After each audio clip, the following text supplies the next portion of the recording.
आप सबको प्रणाम। आज हम बात करेंगे एक ऐसी मुद्रा के बारे में जिसके लिए कहा जाता है कि ये जीवन से हर प्रकार के अभाव को मिटाकर समृद्धि लाती है, जिसे कहते हैं कुबेर मुद्रा।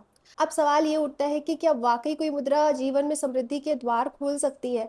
सच कहूँ तो पहले मुझे भी विश्वास नहीं था, पर जब मैं योग में आई और मैंने अपने गुरुओं से मुद्राओं के बारे में सीखा, पढ़ा, तब जाना कि ये कितनी पावरफुल होती है। देखने में बहुत आसान लगता है और ऐसा लगता है इसको करने से क्या ही होगा?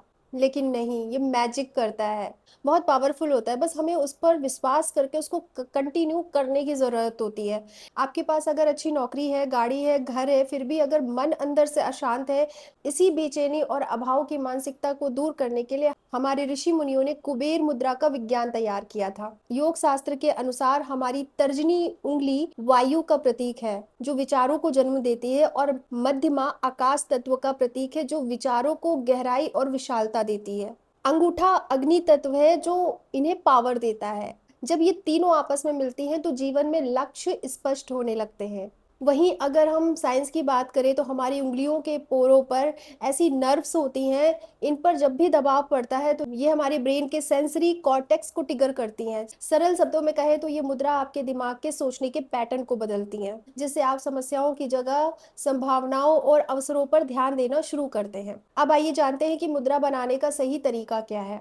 सबसे पहले आप अपने दोनों हाथों को सामने लाएं, अपनी इंडेक्स फिंगर और अपनी मिडिल फिंगर यानी आपकी तर्जनी उंगली और अपनी मध्यमा उंगली को अंगूठे से ऐसे मिलाएं। अपनी तर्जनी और अपनी मध्यमा उंगली को अंगूठे से ऐसे मिलाएं। उसके बाद बाकी की जो दो उंगलियां बची हैं उसको मोड़कर हथेली से ऐसे सटाएं।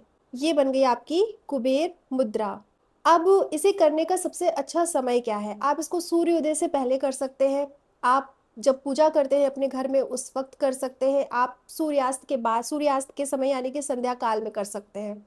आपको करना कैसे है? आप कोई भी आसन लगा करके पद्मासन, सिद्धासन या नॉर्मल किसी भी आसन में आप बैठे, लेकिन आपकी रीढ़ की हड्डी सीधी होनी चाहिए। आप अपनी रीढ़ की हड्डी को सीधे रखकर आंख बंद करके इस मुद्रा को लगा करके बैठ सकते हैं। आप पूजा नहीं भी कर रहे हैं तो भी कोई बात नहीं, आप जब भी खाली हो, बस आपका पेट भरा नहीं होना चाहिए। खाना खाने से आधे घंटे पहले कोई भी मुद्रा करें और आधे घंटे बाद ही खाना खाएं।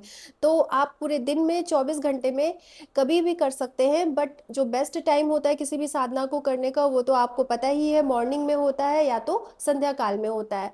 लेकिन आप कभी भी कर सकते हैं, ऐसा कोई रूल नहीं है, करना ज़रूरी है। तो आप इस मुद्रा को ऐसे लगा करके स्टार्टिंग में आप 15 मिनट से शुरुआत कर सकते हैं, और आप खाली मेडिटेशन भी कर सकते हैं, या अपनी श्वासों पे भी ध्यान दे सकते हैं, या आप कोई मंत्र का जाप कर सकते हैं। अगर कुछ भी नहीं करना है तो बस ऐसे खाली शांत बैठ जाइए, जितनी देर आपका मन लगे। अब देखिए, कुबेर मुद्रा कोई जादू नहीं है, रातों रात पैसा नहीं बरसने लगेगा। ये आपकी मानसिकता को अभाव से निकाल करके समृद्धि की ओर ले जाती है।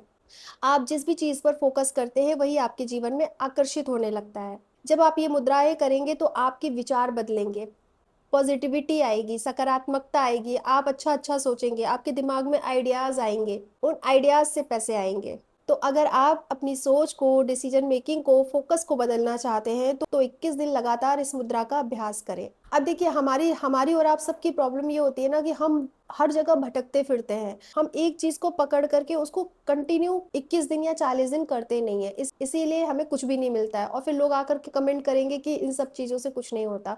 ऋषि मुनि गुरुओं की और हमारे शास्त्र कभी फालतू नहीं होते। उन्हीं मंत्र से, उसी ज्ञान से, उसी योग से लोगों ने ईश्वर को प्राप्त किया है, और ना जाने कितनी कितनी शक्तियां प्राप्त की है, और जीवन में क्या कुछ नहीं प्राप्त किया है।